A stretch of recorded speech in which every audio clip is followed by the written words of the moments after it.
it's my hope that one day these things will not just be in a room, but it should be something out there.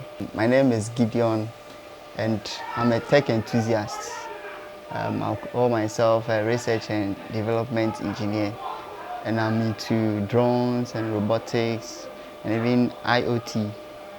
So anything that deals with flying, moving on the ground, and then communication.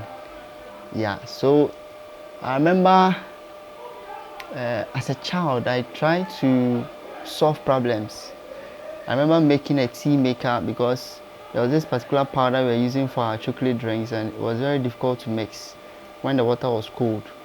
So I managed to build something that was able to mix this thing within seconds. And I also remember one time I went for this typing school, and after I completed, I didn't have a computer, so I was wondering how I could continue my practice. And I managed to come up with certain ideas. I made something that looks like a laptop that helps me. Once I type on the keyboard, I see it on the screen, and then I was able to use it to practice my typing. And I realized that all of these things, they are not just for fun, but there is something in the future that I believe when I pursue, I should be able to get it done. I experimented with robots.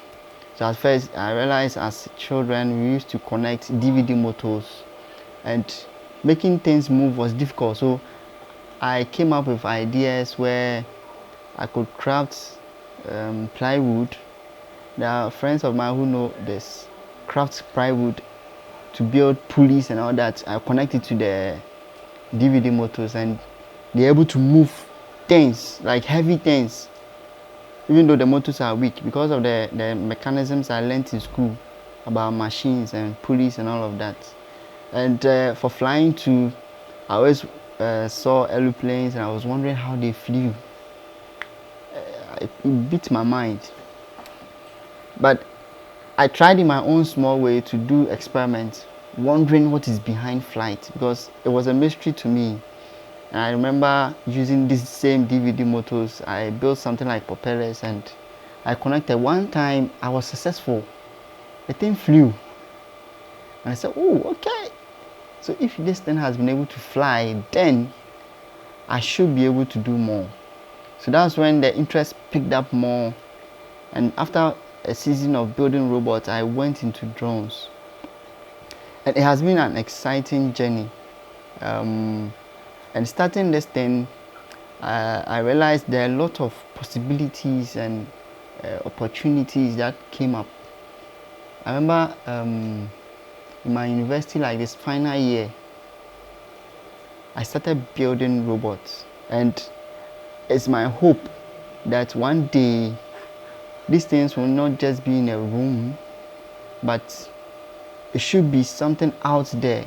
I have a passion for the youth, to empower the youth, to empower children, to give them great foundations. I remember I've been involved in training of class 1 children, 7 years upwards, teaching them robotics, and I realized they have the mind to be able to put things together and then be able to solve problems. Yeah, most of the time, so the challenges that we are facing right now is that because of the work that my husband is doing, sometimes the noise that he makes to the children can't sleep, and sometimes around 12 o'clock, 10 o'clock, you want the light to be on. And me too, I want the children to sleep early so that me too I can rest. This is the challenge that I'm facing right now because he had a shop, a workshop in the room, and we are facing this challenge. So we are hoping maybe he gets a big space that he will work in the near future. Some of these people, they contact me and then they are wondering, hey, after I post my project, they are wondering, how can I get access to these things? How can most of them when they speak to you, it's like they wish you could just dash them some of the things. And it's been a challenge. It's been a challenge. The potential is there, but the resources is hard to fetch. But we will not give up. That's why we've come this far. I never thought today I could even build my own drone or even a big drone and all of that.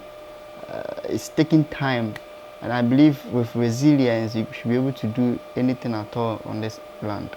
So with when I started these things, I realized the potential, and all my experiments have been tailored towards being able to build a very big drone, which I call an MAV, manned area vehicle, that should be able to serve as a flying taxi. So in the future, you have your phone, you want to go to the airport, you want to catch traffic, so you type in Kotoka Airport. Pim, within 5 minutes, you hear a drone has arrived. You go and sit in, it takes you straight there, and through digital means you pay, and then a service has been provided. This is the future that I'm looking at. Or a drone like this that can do heavy lifting of goods, a drone that can do heavy lifting to perform functions on a farm, a drone that can do military service, where the military can deploy it on the land for civilians, for payload offloading of any kind, for troop transport, and then logistics.